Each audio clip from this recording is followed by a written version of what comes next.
માં સરસ્વતીના ખોળે માથું મૂકી, હાથમાં કલમ પકડી અને 42 વર્ષ પત્રકારિતા ક્ષેત્રે નિરંતર તપ કરનાર એક માણસ. રાજનેતાઓ, સમાજ શ્રેષ્ઠીઓ, મોભીઓ વચ્ચે સામાન્ય લોકો માટે સત્ય અને જ્ઞાનના સથવારે ન્યાય માટે ધારદાર કલમ ચલાવી સામાજિક જવાબદારી નિભાવતો રહેલો એક માણસ એટલે ગુજરાત ગાર્ડિયન અખબારના સ્થાપક, એમડી અને તંત્રી મનોજ મિસ્ત્રી. મનોજ મિસ્ત્રી એટલે પત્રકારત્વમાં નિર્ભયતા સાથે સચ્ચાઈનો રણકો અને હિંમતનો પડઘો. સૌરાષ્ટ્રની ધીંગી ધરાથી તેઓએ સમૃદ્ધિ અને સફળતાના સપનાઓ સાથે સુરતની અજાણ ધરતી પર પગ મૂક્યો. અનિચ્છા અને સંઘર્ષ વચ્ચે 10 વર્ષમાં અલગ અલગ કામ કરતા છેક કલકત્તા સુધીની સફર ખેડી. કામ શોધતા ફરતા મનોજભાઈએ પોતાના મિત્ર સાથે એક અખબારી કચેરીમાં પગ મૂક્યો અને જીવન પલટાઈ ગયું. ત્યાંથી અખબારી સફર શરૂ થઈ અને નીડર સ્વભાવ સાથે હિંમતભેર લખતા લખતા તેઓની કલમ વધુ ધારદાર અને બળકટ થતી ગઈ. વિવિધ અખબારોમાં કામ કર્યા બાદ તેઓએ સીધી ગુજરાત સમાચારમાં છલાંગ લગાવી. અહીં નોકરી કરતા કરતા વર્ષ 1993ના રમખાણો પણ જોયા અને સુરત શહેરને ભડકે બળતા પણ જોયું. કર્ફ્યુમાં જનજીવન થંભી ગયું અને ટ્રક ચાલકોએ ન્યૂઝ પ્રિન્ટ લાવવા ઇનકાર કર્યો. મક્કમ મિજાજના મનોજ મિસ્ત્રીએ જીવના જોખમે જાતે ટ્રક હંકારી પેપર મિલમાંથી 10 ટન ન્યૂઝ પ્રિન્ટ ભરી લાવ્યા અને પેપર દોડતું રાખ્યું. ગુજરાત સમાચારમાં એક દાયકા બાદ તેઓએ ગુજરાત મિત્ર સાથે નાતો બાંધ્યો.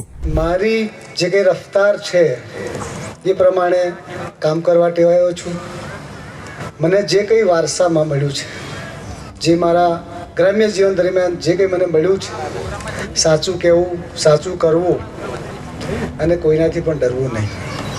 રાજકીય સામાજિક મુદ્દાઓ છેડી રાજ્યના મુખ્યમંત્રી હોય કે દેશના વડાપ્રધાન, ઉદ્યોગપતિ હોય કે સરકારી બાબુ, કોઈની પણ શહેશરમ રાખ્યા વગર અન્યાય, અત્યાચાર, પીડા અને સામાજિક દૂષણો સામે નગર ચર્ચા દ્વારા તેઓની આગ ઝરતી કલમ હિંમતભેર ચાલતી રહી અને 20 વર્ષની સુદીર્ઘ કારકિર્દીમાં તેઓ જનમાનસ પર છવાઈ ગયા. કોઈની પણ ઓળખાણ વગર આ અજાણ્યા શહેરમાં આવેલા મનોજ મિસ્ત્રીને સુરતે આંખમાં અને પાંખમાં રાખ્યા. આ શહેરે એમને એટલી ઊંચાઈ આપી કે ખુદ રાજ્યના તત્કાલીન મુખ્યમંત્રી શ્રી નરેન્દ્ર મોદી દ્વારા સુરત આવીને એમનું નાગરિક સન્માન કરાયું. આ શહેરના લોકોએ મને વખતો વખત સ્વીકાર્યો છે, વખતો વખત મને જાળવ્યો છે. મેં આજે પહેલી વાર મનોજભાઈને ગંભીર જોયા છે અને થોડા અનકમ્ફર્ટ પણ લાગે છે. કારણ હું આવ્યો તો મારે નીચે શોધવા પડે. મેં કહ્યું વરરાજા ક્યાં જ ભાઈ, એમને તો લાવો. અને એનું મૂળ કારણ પત્રકારનો જીવ છે. એને એની કલમમાં આનંદ આવે. એના મંચ પર બેસવું, આ બધું શોભા, આ બધું જામે નહીં જટ. એમાં એને ગોઠવવું પડે, એને પરાણે હસવું પડે. મનોજભાઈ એક નકશિક પત્રકાર છે અને પત્રકારને ત્રીજી આંખ હોય છે. એ ઘટનાઓને પેલે પાર જોઈ શકે છે, એ સમયને પેલે પાર જોઈ શકે છે, એ પરિસ્થિતિને પેલે પાર જોઈ શકતો હોય છે અને એમાંથી એ સત્યને શોધવાની મથામણ કરતો હોય છે. એની અભિવ્યક્તિ માટે કલમને હાથમાં લીધી હોય છે, પત્રકારિતાનું કામ કરતા હોય છે. મનોજ મિસ્ત્રી પાસે ધારદાર કલમ છે, તમને ઊભા ચીરી નાખે અને સવારમાં તમારી ચા બગાડી શકે, ઘણી વાર તમારું અઠવાડિયું બગાડી શકે. પણ જો મનોજભાઈ મળી ગયા તો તમને લાગે કે આ જોયા હતા એ મનોજભાઈ છે કે બીજા છે.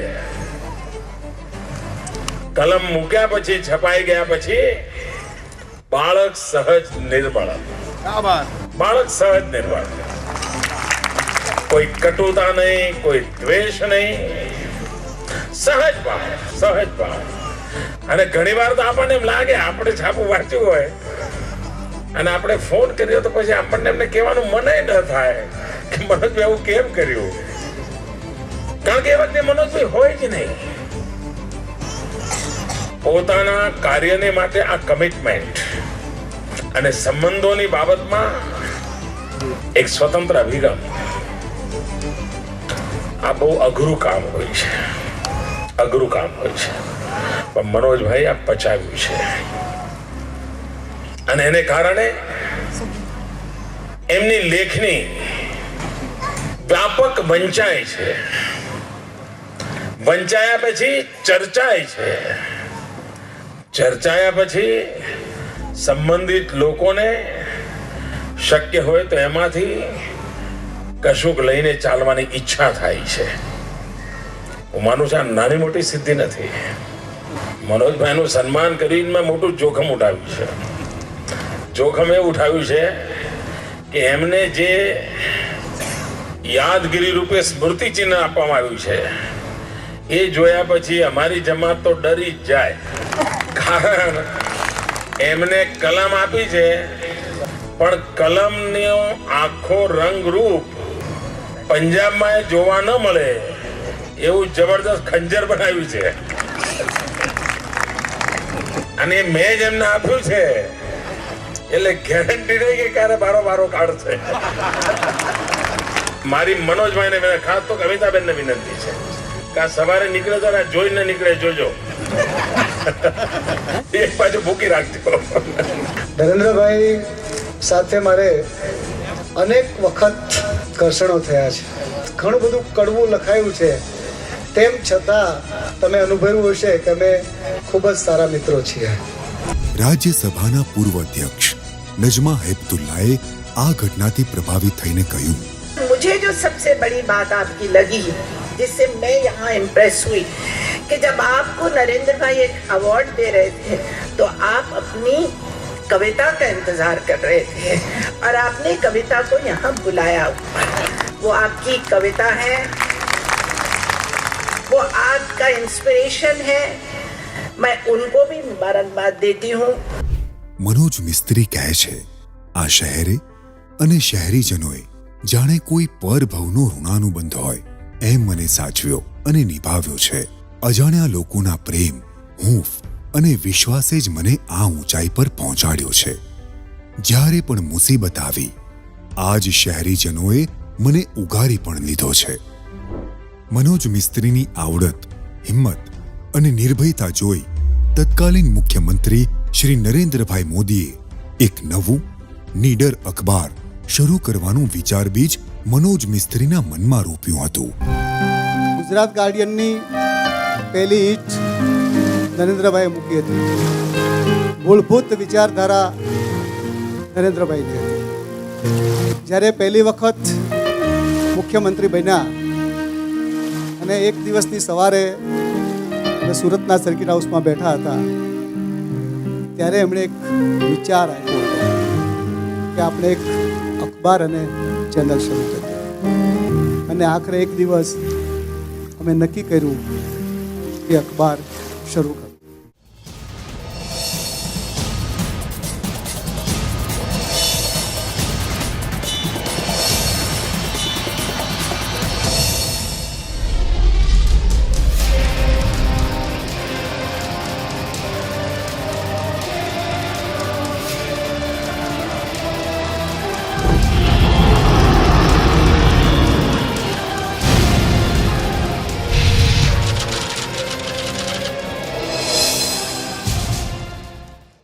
ચાલીસ વર્ષ અખબારી નોકરી બાદ રેતીમાં વહાણ હંકારવાની કુનેહ ધરાવતા આ માથા ફરેલ માણસે નોકરીની પરવશતા છોડી અને પોતીકું અખબાર ગુજરાત ગાર્ડિયન શરૂ કર્યું.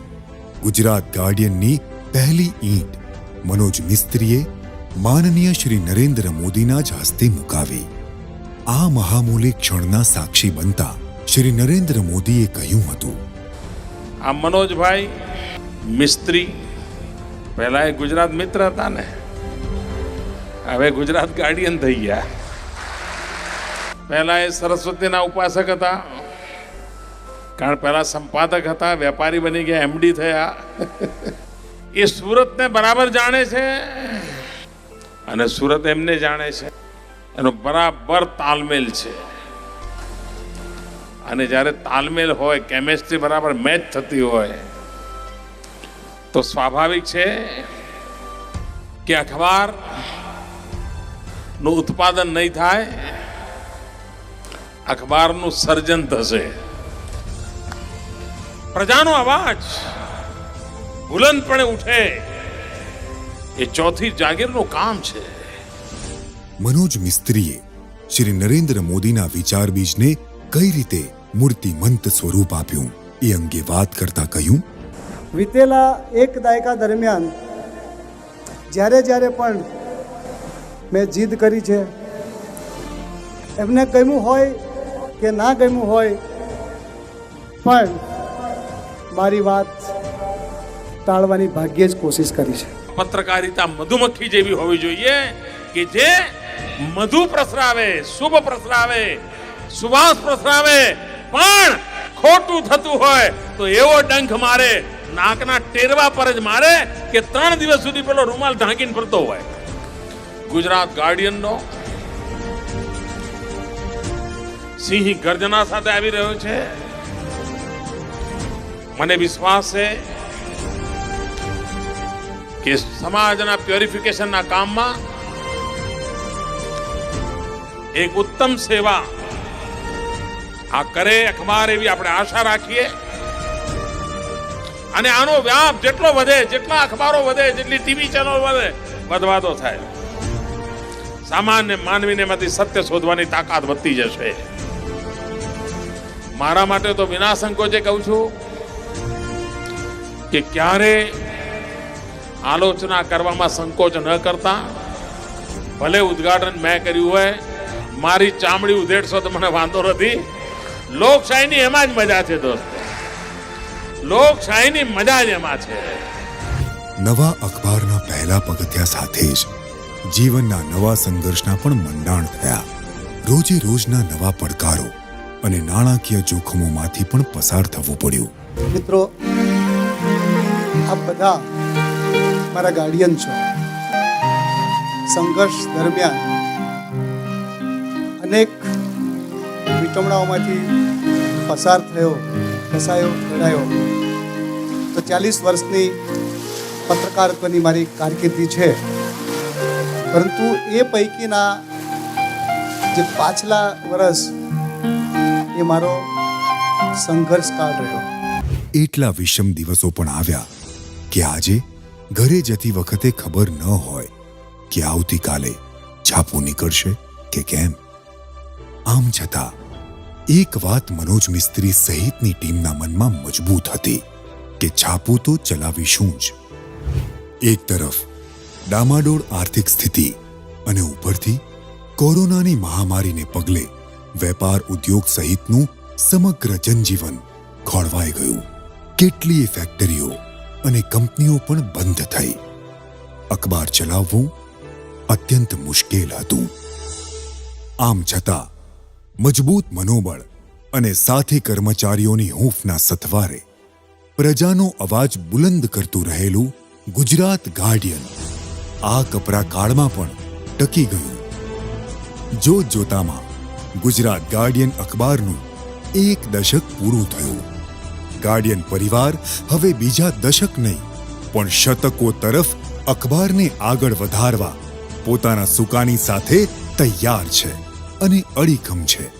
આદરણીય શ્રી નરેન્દ્રભાઈ મોદીએ ગુજરાત ગાર્ડિયનના ઉદ્ઘાટન વખતે અમારી અને અમારી ટીમમાં વિશ્વાસ વ્યક્ત કરીને કહ્યું હતું કે અહીંયા અખબારનું ઉત્પાદન નહીં, અહીંયા અખબારનું સર્જન થશે, જે અમે અક્ષરશઃ ચરિતાર્થ કરી બતાવ્યું છે.